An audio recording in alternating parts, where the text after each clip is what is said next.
Hello and welcome again. Construction safety is the series we are discussing on. In today's video, we'll be discussing another most important topic covering construction safety. Now, construction industry has been in one of the highest accident and incident zone. Every year, many non-reported incidents happen and mostly are undetected for this industry's nature. Non-skilled or skilled workers coming here are either temporary or hired under subcontracting or work for agencies or individuals who are part of subcontracting. Now, this is known to all. Now, mostly the topic of today is taken in toolbox or daily activities, but is mostly misunderstood because when you are talking about some topic and you have misconceptions flowing here and there. So let us first see, before starting the topic, that what we have covered till now. What we have covered till now is, let us see what we have discussed till now. Mostly we have covered topics on introducing construction safety, why it is important, basics of accident prevention, some standards and legal requirements, overview of statutory requirements, and some part of electrical safety during temporary activities happening on a construction site. But of all, today's topic has been a greater talked about topic in toolbox, general safety meetings, induction training, and mostly during supervising and administering this activity or signing work permits. Today's topic is on introduction to work at height. This is part of element 5 in our systematically designed course on construction safety, where we will be discussing what is work at height and what is fall protection. Now we will be discussing key things related to work at height and construction activities and how to safeguard most common mistakes in understanding work at height and fall protection. So let us start with this element. But before that, I hope this part is clear. We are going to see the definition parts, but how the misconceptions are, we will be clearing those misconceptions as well. So let us see what we have. What does the definition say? So, when it comes to definition, let us first understand and discuss the definition that what is work at height. So as per Work at Height Regulation 2005, it defines work at height as a place where a person can be injured falling from, even if at or below ground level. Work includes moving around at a place of work and does not include travel to and from a place of work. With this definition, let us clear some information often misunderstood. So the very first misunderstanding is work at height means working above ground. No, it is not so. So the very first statement of the definition clarifies and clears it that work at height does not mean only working above ground. It can be above ground, below ground, and at ground level also. Because it is not depending on the height. It is depending on from where a person can fall and get injured. So that means even if you are standing at ground level, but you can fall and get injured, so that comes under work at height provision.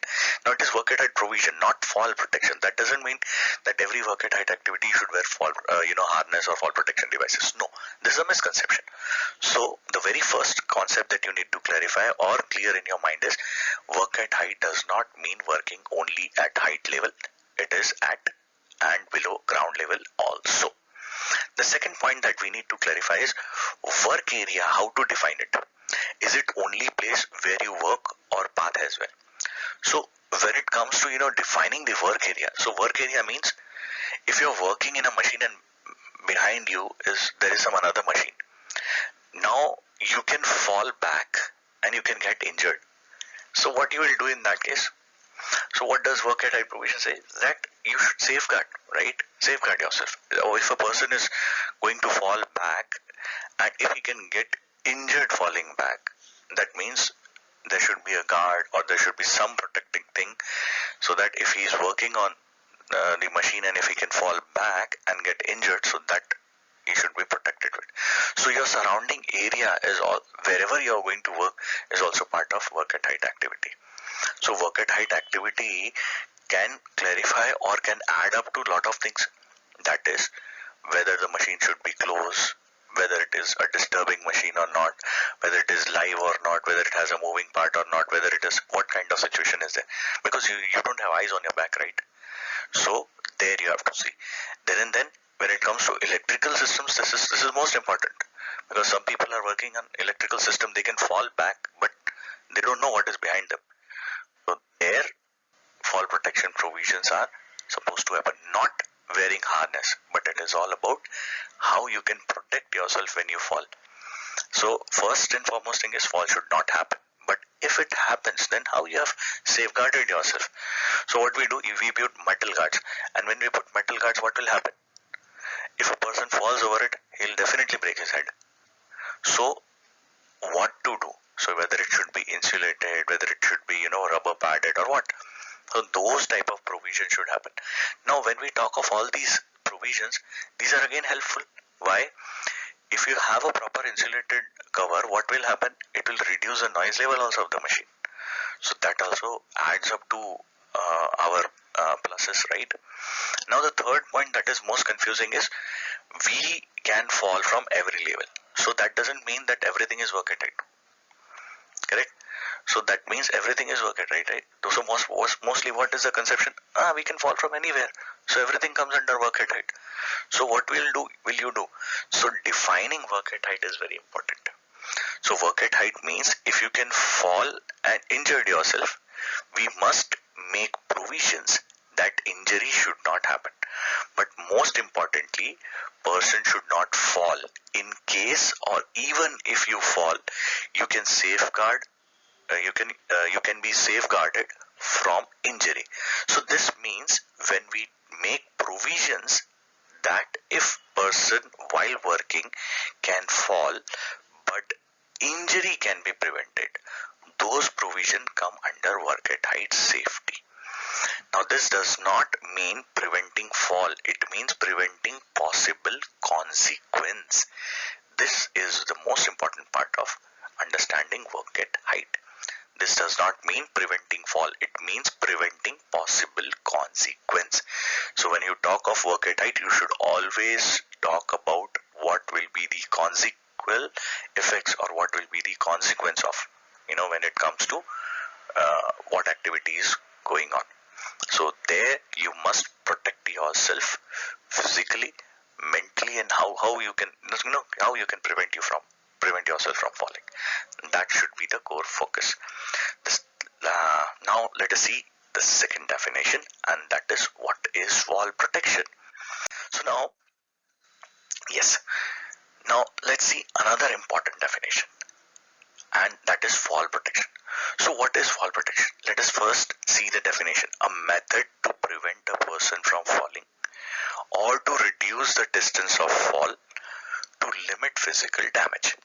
Now conventional system includes guardrails, covers, safety nets, personal fall arrest, personal fall restraint, positioning device, etc. Now these are the things that actually take care of you. Now let us divide the definition into three simple parts. The first part is prevention from fall. Correct? So first is prevention from fall. Second part is reduce the distance of fall. Okay. And the third part is limiting the physical damage even if the fall happens. So these are three things that we talk in a fall protection definition. I have divided it in three simple parts for better understanding. Now what did you understand by this definition? This means that the system is 100%. There are chances of fall will happen. So what can be done? In first, what should be the first try? First try should be to prevent a person from fall, for which devices like fall protection, fall restraint belts, or lanyards, or full body harness, or positioning device. These are some examples, right? These are for preventing you from fall. So if you are wearing a safety harness and if you have not anchored it, it will not protect you.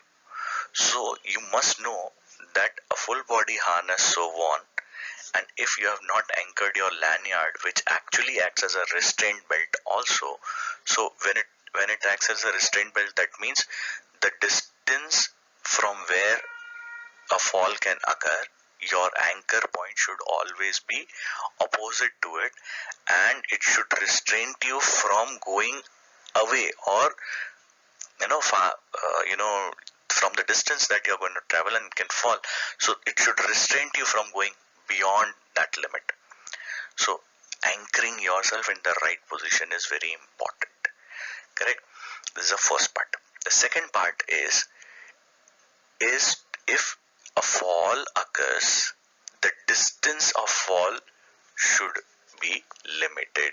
So you can reduce the distance of fall by using fall restraint belt. Now what is fall restraint belt? It is your lanyard, right? Now energy absorbers. So what does the energy absorber? So fall will happen, but it will reduce the distance. It will reduce your speed because it opens slowly and gradually. Okay, so it will also help you, and it will also prevent you. The lanyard will also prevent you from fall. Then what is another device that reduces the distance? That is fall arrest block. So this is a block, right? So it acts like your seat belt, car seat belt. That the moment you fall, it will stop you. It will block you. So it will lock you in within 6 inches only. Then another device is which is used for everyone, is safety net. You'll fall, but you'll fall on safety net. So you'll not fall on ground. So what it does, it reduces the distance of fall. Then airbags also, another very simple system. So airbags also are acting in the same way. So these are the things that are reducing the distance of fall. Now the third aspect was to limiting the physical damage. So when it comes to limiting the physical damage, so the fall arrest block, it is limiting the damage? No, it is not limiting the damage. It is just reducing the distance. What is limiting the damage? The energy absorber that your lanyard has. So if you have a lanyard without an energy absorber, so although it will reduce your distance of fall, but you will have greater damages. So that's why every lanyard is always supposed to have a what you call a shock absorber, but it is not a shock absorber. It is basically the energy absorber. So what it does is, when you fall, it gives you sufficient time. It reduces your speed of fall because you're falling at a very greater speed. The fall speed is very fast. So this is another very big topic, which is like fall versus reaction time, but it is a very big topic, and you have to understand that it takes hours altogether. So today, because we are only looking at the definition part, so it is like that.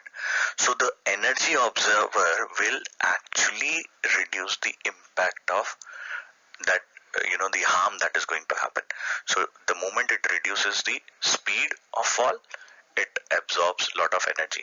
So your physical damage will be less. Then safety nets are also the same.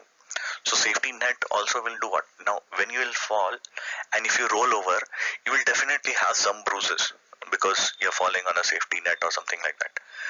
But some bruises, if you are not fallen in the right way or right, position, because everybody is not, when you're practicing, so, oh, you're falling like this, so you should fall like this. Arey, you're not cat. You cannot position yourself. You're humans.